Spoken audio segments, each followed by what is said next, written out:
Good morning. Thank you so much for your time today. It's a pleasure to be here and an honor to be presenting at this event. So I thought I had 25 minutes. Turns out I've only got 15, so I'm going to get straight to the point. Toby Grift, Vice President, EMEA for Swimlane. This is our agenda for today. Moving swiftly on. Before you all glaze over and start bolting for the door, the reason I put this up here is this has not changed since I first came into the industry about 15 years ago. Under no other circumstances in any other industry would that be deemed as an acceptable thing. You know, threats have been hanging around in our environments, our networks for the same amount of period. We all see the same reports, time in, time out. I got very excited as a young salesman when I first joined this industry, thinking, for goodness sake, surely everyone's going to buy my service, my solution, if this is the case. But it has not improved. No matter how much technology we buy, no matter how much we invest in processes and people, it hasn't really got any better. So hiring and training isn't really an option. You have to forgive me. I am talking at a rate of knots, and I know that's fast for this time of the day. And when we start to kind of dissect those alerts and try and prioritize which ones we should work on first, that's also not an option, because all that's doing is kicking other things further down the road.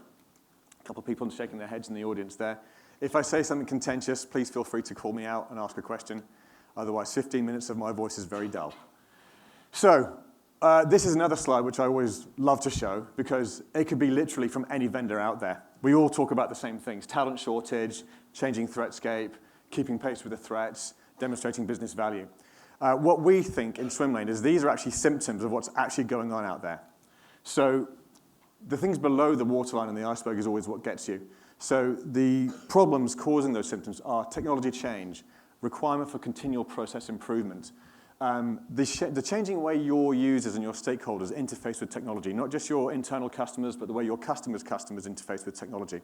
Example I love to talk about is SolarWinds. When the SolarWinds breach happened, a bunch of security professionals went to sleep one night. They woke up the next morning, and the world was coming to an end because they had no idea what they were going to do or how they were going to solve the problem. They had to work out what information they needed. Where was that information going to come from?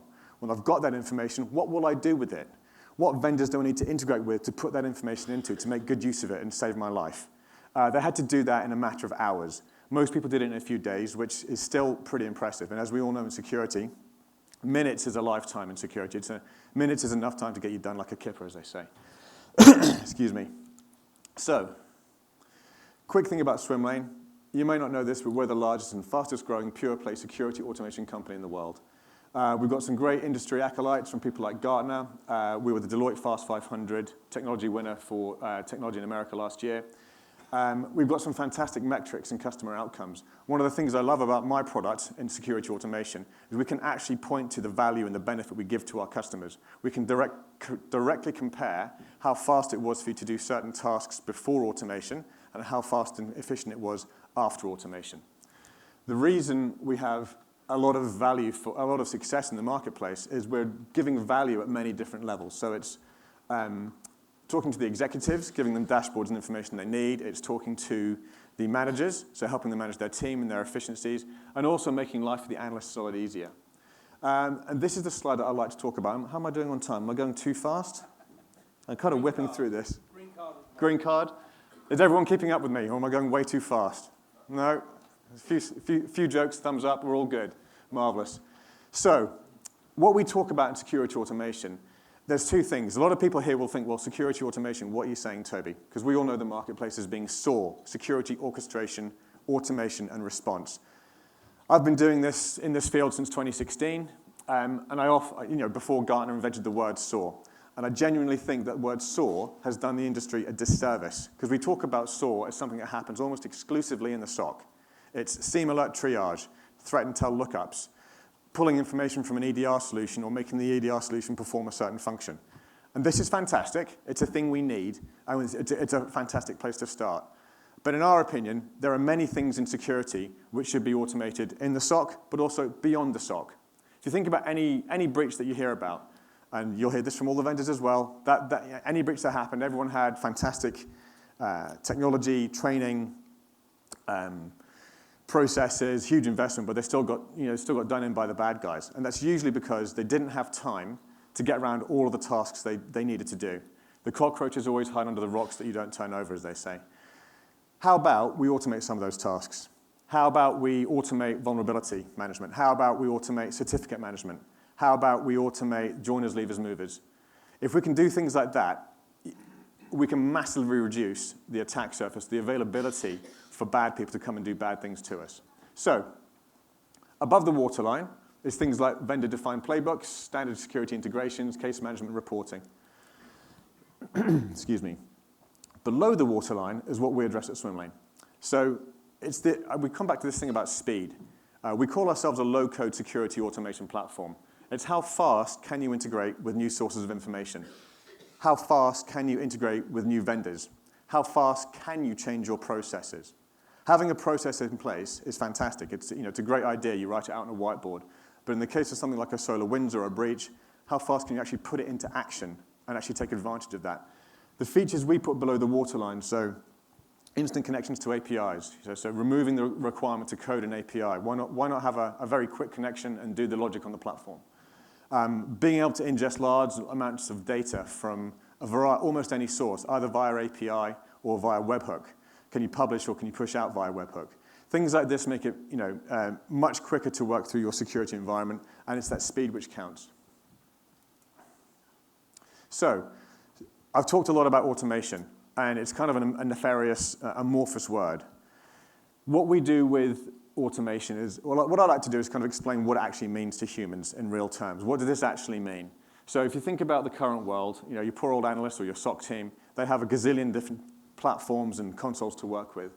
It's very difficult. Alerts ignored or missed, analysts burn out and resign, attackers can dwell for ages. With Swimlane, our goal is to bring only the relevant data to the analyst at the right time. So we bring all that into one place. I'm not saying we have a single pane of glass, because I don't believe that to be a possible thing. But we can surface the right information to the right person at the right time in the right manner.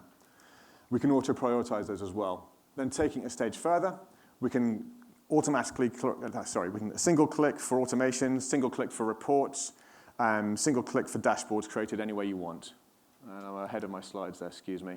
I'm looking for my little guide down there, which is one ahead of me. And then this is what I like to show as well, to really bring the point home. It's a little cartoon I created. So comparing what a human can do to what a machine can do. The red dot is the human. The blue dot is what the humans can do. Ignore what the workflow is. That could be anything. But the idea being that if we do this, okay, a machine can do all these tasks iteratively again and again and again, many times, in the time it takes a human to do the same tasks. And that is the point. We should be getting the machines to do this, not getting the humans to do this. The humans should be doing the thinking while the machines do the work. Isaac Asimov. So, and I think I have 2 minutes left. Is that correct, John? Thank you. Are you ready? Okay, the future. Okay, I talked about SOAR before, happens inside the SOC. I like to call this the frog spawn slide because that's what it looks like. But we think SOAR is simply and merely a subset of what you could and should do in security automation. All those things there would add immense value to you and reduce the load on your SOC if they didn't get into the SOC in the first place. Now, these are futures where we're going. What we want to see the analysts not having to be experts in VLOOKUP and HLOOKUP on Excel and cutting and pasting and ringing up Bobby down in the firewall team to do things. We want to see them being able to come up with ideas and very rapidly put them into place. We want to see customers and different companies being able to learn from each other. Can an SI put something onto our platform and sell it in platform to you so you can have access to a new piece of intellectual property to solve a specific problem? Can they create an application for that? Pluggable machine learning. Machine learning and AI, it keeps going in and out of fashion with ChatGPT. That's become a very popular thing. We don't deploy machine learning or AI on our platform. But what we want to do is enable you guys to put any kind of machine learning activity you have into our platform. So we don't want to be the experts in AI and machine learning. You should be able to do it any way you want and plug it into our platform. And citizen automation. We want to make it as simple as possible for any person to create an automation. So reduce the amount of code required. Do away with it altogether if we can. So that's why we call ourselves a low-code platform. It's not no code. It's not full code. It's low code. It occupies that space in the middle. And then finally, the consumerization of security automation. So everyone should be able to go out and create new ideas, create new ways of automating and securing your world. So that is the end of my presentation. I think I'm dead on the nose. So thank you very much for putting up with me.